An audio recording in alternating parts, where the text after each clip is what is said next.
అందరికీ నమస్తే. సీఎం రేవంత్ రెడ్డి గారు కూడా తప్పు చేస్తారా? తెలిసి తప్పు చేస్తారా? ఎందుకంటే ఒకసారి అవతల విషయాన్ని ఒక వ్యవహారాన్ని మనం ఇది తప్పు అని చెప్పినప్పుడు మనం కరెక్ట్గా ఉండాలి. లేకపోతే ప్రజల నుంచి వచ్చిన సమాధానాన్నైనా పరిగణలోకి తీసుకోవాలి. లేకపోతే ప్రస్తుతం దేశంలో రాష్ట్రంలో జరుగుతున్న పరిణామాలనైనా పరిగణలోకి తీసుకోవాలి. నేను ఏ ఇష్యూ గురించి మాట్లాడుతున్నానంటే బీఆర్ఎస్ నుంచి ఎమ్మెల్యేలను కాంగ్రెస్లో చేర్చుకుంటారా? దానివల్ల కాంగ్రెస్కో లేకపోతే రేవంత్ రెడ్డి గారికి వచ్చేది ఏంటి? ఎందుకంటే అధికారంలోకి వచ్చిన కొత్తలో రేవంత్ రెడ్డి గారు చేసిన ఒక కామెంటు ఇప్పటికీ అందరికి గుర్తుంటుంది.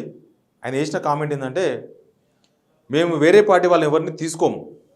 రేవంత్ రెడ్డి గారు గతంలో చేసిన ఒక కామెంటు అందరికీ గుర్తు ఉంటుంది.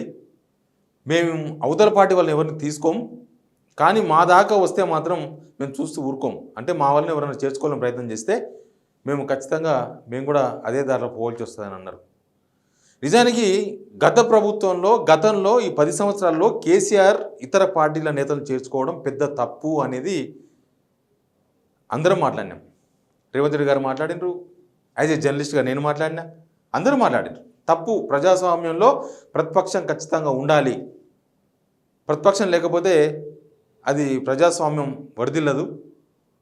ఇప్పుడు రేవంత్ రెడ్డి గారి ప్రభుత్వానికి వచ్చిన ఇబ్బంది కూడా ఏం లేదు. ఎందుకంటే 64 + 1 65 + 1 66 మంది ఉన్నారు. మొన్ననే కంటోన్మెంట్ గెలిచింది కాబట్టి 65 కాంగ్రెస్ బలం 65 ప్లస్ 1 సిపిఐ నుంచి ఉండే తక్కువలకు ఎంఐఎం వాళ్ళు ఆల్రెడీ మేము సపోర్ట్ చేస్తామని ప్రకటించేసిండ్రు. వీళ్ళు ఆల్రెడీ ప్రకటించేసిండ్రు. 66 7 73 టోటల్. ఇప్పుడు రేవంత్ రెడ్డి గారి ప్రభుత్వానికి ఇతర ఎమ్మెల్యేలు వచ్చి పెద్ద కాపాడేది ఏం లేదు. ఆల్రెడీ కాంగ్రెస్ నుంచి బీఆర్ఎస్ నుంచి 3 వచ్చారు. మళ్ళీ ఇదొకటి ఉంది. దానా నాగేందర్ గారు వచ్చిండ్రు, కడియం శ్రీహరి గారు వచ్చిండ్రు, తర్వాత తెల్ల వెంకటరావు గారు వచ్చిండ్రు. సరే, ఎనీవే ఇప్పుడు వీళ్ళెవ్వరు లేకపోయినా కూడా కాంగ్రెస్ 65 మంది ఉన్నారు, ప్లస్ 1 సిపిఐ నుంచి ఉన్నారు. కాంగ్రెస్కి వచ్చిన ఇబ్బంది ఏం లేదు, ప్రభుత్వానికి వచ్చిన డోకా ఏం లేదు ఇప్పుడు. ప్లస్ ఇప్పుడు కేంద్రంలో మోడీ గవర్నమెంట్ వచ్చింది, అది కూడా సంకీర్ణ ప్రభుత్వం వచ్చింది. గతంలో లాగా వాళ్ళు ఆ రాష్ట్రాలకు పోయి ప్రభుత్వాలను పడగొట్టేంత సాహసం చేస్తారని అనుకోవడానికి అవకాశం లేదు. ఎందుకంటే అంతకుముందు ఏ ప్రాంతీయ పార్టీలు వాళ్ళతో లేవు. చిన్న చితక పార్టీలు కాబట్టి వాళ్ళు ఎవరు పట్టించుకోరు. ప్లస్ దక్షిణాది నుంచి ఎవరి అవసరం వాళ్ళకి లేకుండే. ఇప్పుడు దక్షిణాది రాష్ట్రాలే కాదు, బీహార్ నుంచి నితీష్ కుమార్ గారు అక్కడ సంకీర్ణ ప్రభుత్వంలో ఉన్నారు, చంద్రబాబు గారు అక్కడ ఉన్నారు. ఏం తేడా వచ్చినా వాళ్ళ యాక్షన్ కూడా వేరే ఉంటుంది. కాబట్టి ఇప్పుడు మోడీ అండ్ అమిత్ షా వాళ్ళు ఓ రాష్ట్రంలో ప్రభుత్వాన్ని పడగొట్టాలి అనే దానిపైకి పోకపోవచ్చు అనేది ఒక చర్చ మనకు నడుస్తూ ఉంది. అయితే ఇట్లాంటి సిచ్యువేషన్లో బీఆర్ఎస్ ఎమ్మెల్యేలను చేర్చుకోవడం ద్వారా రేవంత్ రెడ్డి గారికి లేకపోతే కాంగ్రెస్ పార్టీకి కొత్తగా వచ్చేది ఏముంది? ఇప్పుడు ప్రజాస్వామ్యంలో ప్రతిపక్షం ఎంత ఇంపార్టెంట్ అనేది జనం చాలాసార్లు సమాధానం ఇచ్చిండ్రు. మనకు మొన్న జరిగిన లోక్సభ ఎలక్షన్స్లో కాంగ్రెస్ నుంచి బీఆర్ఎస్లోకి చేరిన 12 మంది ఎంతమంది గెలిచిండ్రు? 2 మాత్రమే గెలిచిండ్రు. 92% అభ్యర్థులు ఓడిపోయినరు. 92 నుంచి 95% అభ్యర్థులు ఓడగొట్టిండ్రు పార్టీ మారిన వాళ్ళని. మొన్న లోక్సభ ఎలక్షన్స్లో ఏమైంది? బీఆర్ఎస్కి వచ్చిన వాళ్ళు ఓడిపోయినారు కదా. రంజిత్ రెడ్డి ఓడిపోయింది కదా చేవెళ్లలో. దానం నాగేందర్ సికింద్రాబాద్లో ఓడిపోయింది కదా. అంటే వేరే పార్టీలకు వెళ్ళి వచ్చిన వాళ్ళను ప్రజలు కూడా గమనిస్తూ ఉన్నారు. ప్లస్ ప్రజలు కూడా అట్లా చేర్చుకోవడాన్ని స్వాగతిస్తలేరు అనేది ఒకటి క్లియర్ కట్గా మనం అర్థం చేసుకోవచ్చు. దాన్ని బట్టి అర్థమవుతుంది ఏంటంటే ఒక బలమైన ప్రతిపక్షం ఉండాలని. మనకు ఇక్కడ చూసినా, అసెంబ్లీ ఎలక్షన్ చూసినా, సెంట్రల్ ఎలక్షన్ చూసినా, ఇండియా టీంకు అన్ని సీట్లు ఎందుకు వచ్చినాయంటే ఒక బలమైన ప్రతిపక్షం చెక్ ఉండాలి. అధికార పార్టీలకు ఒక చెక్ ఉండాలి. ఇక్కడ బీఆర్ఎస్కు 39 గెలిపించడం కూడా అదొక వ్యూహంగానే మనం చూడవచ్చు. జనం ఆలోచనను మనం అర్థం చేసుకోవచ్చు. ఆడ మోడీకి 1 సైడ్ ఎందుకు ఇవ్వలేదు అంటే ప్రతిపక్షం ఉండాలి. ప్రతిపక్షం ఉంటేనే ప్రజాస్వామ్యం, జనాలకు కొంత స్వేచ్ఛ, జనాలకు కోరుకున్న లేకపోతే జనాలకు కావాల్సిన నిత్య జీవితంలో కావాల్సినవి కొంత ప్రభుత్వం నుంచి సాధించుకునే అవకాశం ఉంటుంది. ప్రతిపక్షం ఉంటేనే కదా గెలిపించింది. మరి అట్లాంటి టైంలో ప్రతిపక్షం లేకుండా చేస్తే కేసీఆర్కు మీకు డిఫరెన్స్ ఏముంటుంది? రేవంత్ రెడ్డి గారు ఓన్లీ మీరు ప్రతిపక్షం లేకుండా చేద్దామని అన్ని పేపర్లు కూడా రెగ్యులర్గా రాస్తున్నాయి. కొన్ని పేపర్లు అది కూడా కాంగ్రెస్ అనుకూల పేపర్లు ఎక్కువ రాస్తున్నాయి. అది రాస్తున్నారా, రాపిస్తున్నారా, వాళ్ళ ఉబలాడమో తెలియదు. దానివల్ల దానివల్ల రేవంత్ రెడ్డి గారి వ్యక్తిగతంగా డ్యామేజ్ అవుతారు, కాంగ్రెస్ పార్టీ కూడా నష్టపోతుంది. ఇప్పుడు బీఆర్ఎస్ ఓడిపోయింది ఎందుకు?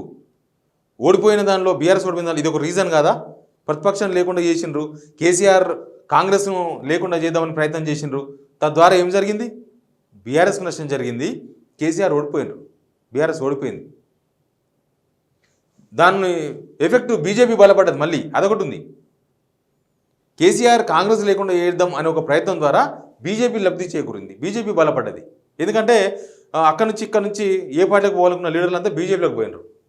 అట్లా బీజేపీ ఉప ఎన్నికల్లో గెలవడం, ఇది ఉప ఎన్నికల్లో తర్వాత అసెంబ్లీ ఎలక్షన్స్లో 8 సీట్లు, ఇప్పుడు లోక్సభ 8 సీట్లు గెలవడం అక్కడ దాకా వచ్చింది. ఒకవేళ రేవంత్ రెడ్డి గారు బీఆర్ఎస్లో ప్రతిపక్షం లేకుండా బీఆర్ఎస్ను లేకుండా చేద్దాం ప్రయత్నం చేస్తే అది కూడా బీజేపీకి ప్లస్ పాయింట్ అవుతుంది మళ్ళీ. ఎందుకంటే కాంగ్రెస్కు పోలేని వాళ్ళు బీజేపీ వైపు చూస్తారు, కాంగ్రెస్లో అసంతృప్తిగా ఉన్న వాళ్ళు నెక్స్ట్ ఆప్షన్ ఉండదు కాబట్టి బీజేపీ అయిపోతారు. బీజేపీ ఇండైరెక్ట్గా బీజేపీకి లబ్ధి చేకూర్చినట్లయితుంది. ఇక్కడ 4 అంశాలు చెప్తున్నాను, సింగిల్ పాయింట్, 4 అంశాలు. రాష్ట్రంలో ప్రతిపక్షం, దేశంలో ప్రతిపక్షం ఉండాలని జనం కోరుకున్నారు.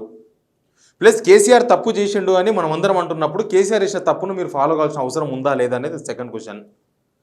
బీఆర్ఎస్ ఎమ్మెల్యేలను చేర్చుకోవడం ద్వారా అది జనాలకు కరెక్ట్ సంకేతాలు పోతాయా, తప్పుడు సంకేతాలు పోతాయా అనేది థర్డ్. ఫోర్త్ది, ఇప్పుడున్న సిచ్యువేషన్లో మీ గవర్నమెంట్కి వచ్చిన ఇబ్బంది ఏమీ లేదు. ఇంకోటి ఏంటంటే మీరు అనవసరంగా బీఆర్ఎస్ను టార్గెట్ చేస్తే అది బీజేపీకి, మీ ఎనిమి కాంగ్రెస్కు ప్రత్యర్థి కదా దేశంలో, బీజేపీకి లబ్ధి చేకూరే అవకాశం ఉంటుంది. ఇది అల్టిమేట్గా మీరు కనుక బీఆర్ఎస్ ఎమ్మెల్యేని చేర్చుకోవడానికి ప్రయత్నం చేస్తే మీకు జరిగే నష్టం. ప్రజాస్వామ్యంలో ఉండాలి ప్రతిపక్షాలు, దేశంలో ఉండాలి, రాష్ట్రంలో ఉండాలి, ప్రతి రాష్ట్రంలో ఉండాలి. మహారాష్ట్రలో ఎన్సీపీ చీల్చి, అంతకన్నా ముందు శివసేనని చీల్చి బీజేపీ ప్రభుత్వం పెట్టింది. తర్వాత లోక్సభ ఎలక్షన్స్లో ఏమైంది? ఓడిపోవాల్సి వచ్చింది, వాళ్ళ సీట్లు కూడా సాధించలేకపోయినారు. కాబట్టి ప్రజలు ఏం కోరుకుంటున్నారు? బీఆర్ఎస్లో చేరిన కాంగ్రెస్ వాళ్ళు ఏమైనారు? ఓడిపోయారు. కాంగ్రెస్ను లేకుండా చేద్దామని కేసీఆర్ ప్రయత్నం చేసి ఓడిపోయాడు.